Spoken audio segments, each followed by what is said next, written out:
गोस्वामी समाज लगातार प्रदर्शन विरोध करता हुआ नजर आ रहा है। मथुरा वृंदावन में बिहारी जी में कॉरिडोर की आज के समय की मांग भी है। एक बड़ी बात हो जाती है कि मुख्य सलाहकार यहाँ पहुंचे हैं तो उनको काले बैनर दिखाए जा रहे हैं। बिहारी जी कॉरिडोर बनने से यहाँ कितना लाभ होगा और कितनी बड़ी समस्या का समाधान होगा, इस चीज को न समझते हुए वो इस पर भी राजनीति करना चाह रहे हैं। प्रदीप माथुर यहाँ विधायक रहे 3 बार, उन्होंने क्या कर दिया मथुरा के लिए, और आज वो जरा सी बात पे कॉरिडोर को समझ रहे हैं, लेकिन चूंकि एक राजनीतिक मुद्दा बनाना है, वो भी जानते हैं कि वृंदावन की आवश्यकता है कॉरिडोर बनना, लेकिन एक राजनीतिक मुद्दा बनाने के लिए वो उसमें आग में घी डालने का काम कर रहे हैं बेवजह। क्योंकि वो पक्ष भी हमारा है, उनकी कुछ समस्याएं हैं, उन समस्याओं का समाधान भारतीय जनता पार्टी की सरकार माननीय मुख्यमंत्री जी के निर्देश पर ही तो सारी चीजें हो रही। नमस्कार, मैं शिवांगी चौधरी, आप देख रहे हैं हिंदुस्तान तहलका। इस वक्त मथुरा में आप देख पा रहे हैं कॉरिडोर को लेकर लगातार अलग अलग प्रतिक्रिया जो है वो सुनने को मिल रही है। इस वक्त मेरे साथ बातचीत करने के लिए महानगर अध्यक्ष राजू यादव जी हैं।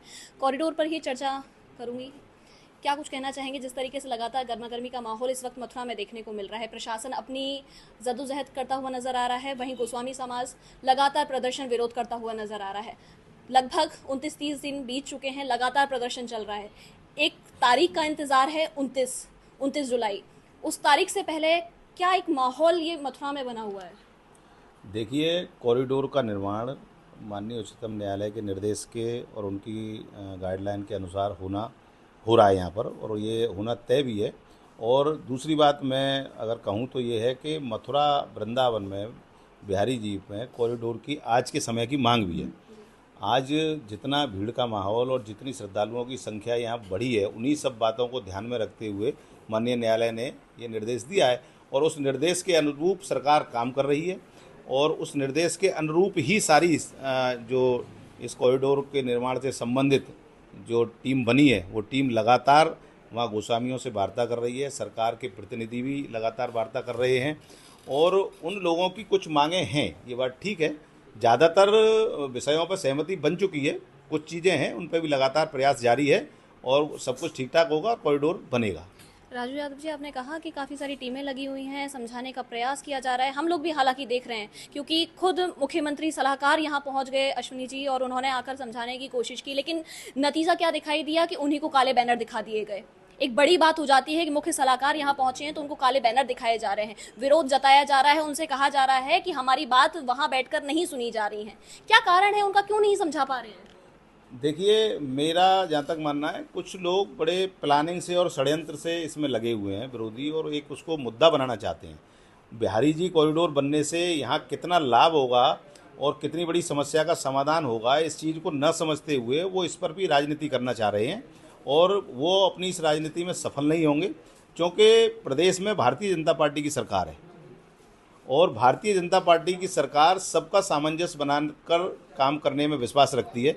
इसीलिए हमारी सरकार और हमारे सरकार के प्रतिनिधि इतनी कवायद इसमें कर रहे हैं कि सभी लोगों की जितने भी बिंदु हैं वो ध्यान में आ जाएं, और उनका समाधान होने के बाद कार्रवाई आगे बढ़े।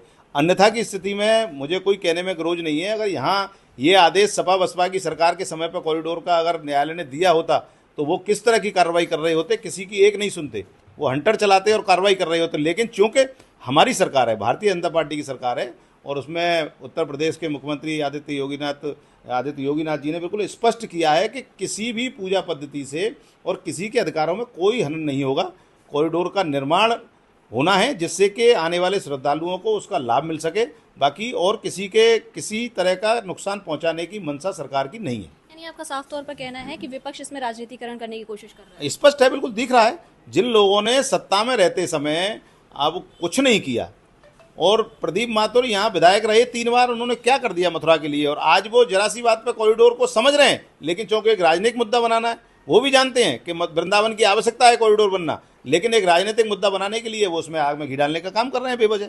एक मैं चीज़ जानना चाहूँगी, अभी खुद रामजी लाल सुमन यहाँ पर पहुँचे थे, अभी हमने देखा था 2011-12 का मामला था, उसमें सपा खुद कॉरिडोर पर चर्चा कर रही थी। हमने ये सवाल उनसे किया भी, लेकिन इस पर वो बचते हुए नजर आए थे। आपका क्या मानना है कि क्या मंशा के साथ में वो यहाँ पर पहुँचे होंगे? देखिए, रामजी लाल सुमन जी क्या बोलते हैं क्या नहीं बोलते हैं ये तो जग जाहिर है। आपकी मीडिया ने भी पहले उनके बारे में क्या क्या लिखा है, लेकिन वो तो स्वाभाविक बात है। और उनकी अखिलेश यादव की मंशा क्या है कि आज तक उन्होंने कुछ किया? क्या बिहारी जी के लिए कुछ किया? क्या जन्मभूमि के मुद्दे पर कुछ किया? लेकिन नहीं, क्योंकि आज यहाँ राजनीति लोग कर रहे हैं, इस गंदी राजनीति को कर रहे हैं, तो उन्होंने भी अपना एक प्रतिनिधि भेज दिया जो शुरू से ही विवादित है। उनके बारे में मैं क्या कहूँगा। सब लोग जानते हैं।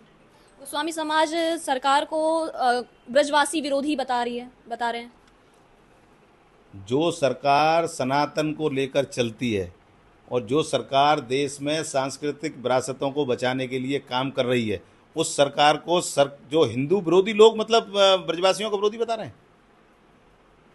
गोस्वामी समाज जो खुद सरकार को अभी तक सरकार के गुणगान गाया करते थे, मैं उन्हीं की बात आपसे पूछ रही हूँ केवल, कि जो वो हमेशा कहा करते थे कि सरकार हमारे लिए ये कर रही है, वो कर रही है, आज वो एकदम विपक्ष में सामने सरकार के सामने खड़े हुए हैं, विपक्ष का सहारा ले रहे हैं, कह रहे हैं कि हमारी बात ही नहीं सुनी जा रही है। वो साफ साफ ये कह रहे हैं कि सरकार हमारी बात सुनने को तैयार नहीं, प्रशासन हमारी बात सुनने को तैयार नहीं। क्या कारण है कि उनकी बात नहीं सुनी जा रही है? ऐसे क्या मुद्दे वो गिना रहे हैं कि उनकी बात मानी ही नहीं जा रही है? देखिए शिवांगी जी, मैंने आपसे पहले भी कहा, वो जो दूसरा पक्ष है, गोस्वामियों का पक्ष है, वो पक्ष भी हमारा है, हमसे अलग नहीं है। क्यों नहीं समझा? वो पक्ष भी हमारा है, इसीलिए तो लगातार कई कई दौरों में वार्ता हो रही हैं।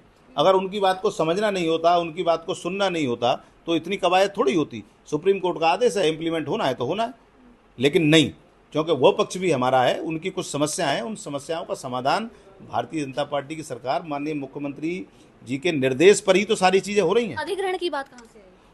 अधिग्रहण की बात, भाई आज आप मुझे बताइए, क्या मथुरा में कॉरिडोर बनना आवश्यक है कि नहीं है, या प्रदेश में चाहे वो काशी में बना हो, और मुझे ये बता दीजिए कि जहाँ जहाँ कॉरिडोर बने हैं वहाँ लोगों को सुविधा मिल रही है या परेशानी का सामना करना पड़ रहा है? समझ रही है? अधिग्रहण अगर हो रहा है तो उस अधिग्रहण का उचित मुआवजा देने की बात बिल्कुल स्पष्ट हो चुकी है। सरकार ने बिल्कुल तय कर दिया है कि लोगों से बैठकर चर्चा कर कर सबकी मंशा के अनुसार सबको दुकानें दी जाएंगी, मकान दिए जाएंगे, उनको मुआवजा दिया जाएगा। थोड़ा विषय कहीं समिति को लेकर आ रहा है, उस पर भी चर्चा हो रही है, और बिल्कुल सकारात्मक इच्छा पूर्ति की वजह से सकारात्मक तरीके से चर्चाएं हो रही हैं, और बिल्कुल रिजल्ट आपके सामने होगा। जो लोग इस मुद्दे को राजनीतिक मुद्दा बनाना चाहते हैं वो अपने मंसूबों में कभी कामयाब नहीं होंगे, और कॉरिडोर बनेगा, ये बिल्कुल तय है। 29 तारीख से क्या एक उम्मीद है? नहीं, उम्मीद मैं बता तो रहा हूँ, सरकार सकारात्मक स्टेप की तरफ आगे बढ़ रही है, और वो लोग भी मानेंगे, वो समझेंगे। थोड़ी दिक्कत समस्याएं होती हैं, लोगों का कहीं ना कहीं अपना आर्थिक हित होता है या कहीं नुकसान होता है, तो सबके अंदर पीड़ा होती है, लेकिन आम जनमानस की भावना को रखते हुए और वृंदावन मथुरा के विकास को ध्यान में रखते हुए वो लोग इस पर सहमत होंगे, ये मुझे पूर्ण विश्वास है। देखा आपने साफ तौर पर, क्योंकि कॉरिडोर की चर्चा इस वक्त बहुत जोरों पर है, केवल एक ही विषय इस वक्त गरमाया हुआ नजर आ रहा है। मथुरा और वृंदावन की बात करें तो हर एक व्यक्ति के मुख पर केवल एक ही बात, बांके बिहारी कॉरिडोर कि आखिर बनेगा या नहीं, क्योंकि पक्ष विपक्ष दोनों इस वक्त सामने नजर आ रहे हैं। गोस्वामी समाज विपक्ष का सहारा लेकर लगातार विरोध करता हुआ नजर आ रहा है, तो वहीं सरकार भी अपने सारे तरीके, अपने हथकंडे जो है अपनाती हुई नजर आ रही है। और साफ तौर पर अभी मैंने बातचीत की तो राजू यादव जी का भी कहना यह है कि विपक्ष अपना कहीं ना कहीं इसमें रोल निभाता हुआ नजर आ रहा है, जो कि गलत है।